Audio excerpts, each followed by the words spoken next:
But if that's the case, you're going to have more people like me. He has the most serious personality disorder that a human being can have.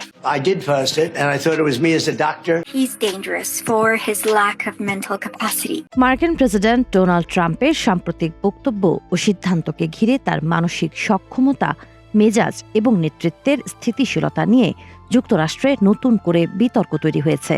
Reuters O Ipsos পরিচালিত ৬ দিনব্যাপী এক জরিপে দেখা গেছে ট্রাম্পের জনপ্রিয়তা নেমে এসেছে ৩৬%, যা তার বর্তমান মেয়াদের সর্বনিম্ন। বিপরীতে ৬২% মার্কিনী তার কর্মকাণ্ডের প্রতি অনাস্থা জানিয়েছেন। জীবন অবাক না করলে কে করবে? ২৮% মিল্ক ফ্যাটের অবাক করার সাথে ফ্রেশ মিল্ক পাউডার। জীবন অবাক করুক প্রতিদিন। ২০২৫ সালের ২০ জানুয়ারি দায়িত্ব নেওয়ার সময় তার জনপ্রিয়তা ছিল ৪৭%, যা এখন উল্লেখযোগ্যভাবে কমেছে। জরিপে অংশ নেওয়া অর্ধেকের বেশি উত্তরদাতা মনে করেন গত ১ বছরে ট্রাম্পের মানসিক তীক্ষ্ণতা বা সিদ্ধান্ত গ্রহণের সক্ষমতা দুর্বল হয়েছে। এমনকি রিপাবলিকান সমর্থকদের মধ্যেও বিভক্তি দেখা গেছে। প্রায় ৪৬% তাকে শান্ত ও স্থির মেজাজের নেতা হিসেবে মানতে নারাজ। সাধারণ জনগণের মধ্যেও মাত্র ২৬% তাকে ধৈর্যশীল বলে মনে করেন। ইরানকে ঘিরে উত্তেজনা এবং কঠোর হুমকিমূলক বক্তব্য পরিস্থিতিকে আরও জটিল করেছে।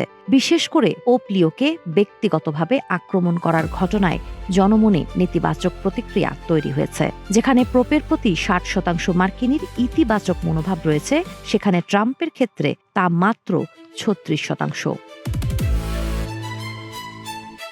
অর্থনৈতিক দিক থেকেও চাপ বাড়ছে।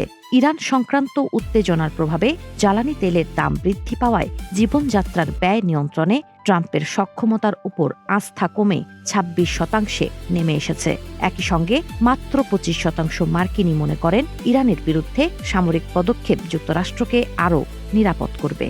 এছাড়া ন্যাটো ত্যাগের হুমকিও জনসমর্থন পায়নি। এক্ষেত্রে সমর্থন মাত্র ১৬%। সব মিলিয়ে বিতর্কিত মন্তব্য, কূটনৈতিক টানাপোড়েন এবং অস্থির আচরণের কারণে ট্রাম্পের নেতৃত্ব নিয়ে যুক্তরাষ্ট্রের জনগণের মধ্যেই এখন বড় প্রশ্ন দেখা দিয়েছে। সাবা খান, নাগরিক প্রতিদিন।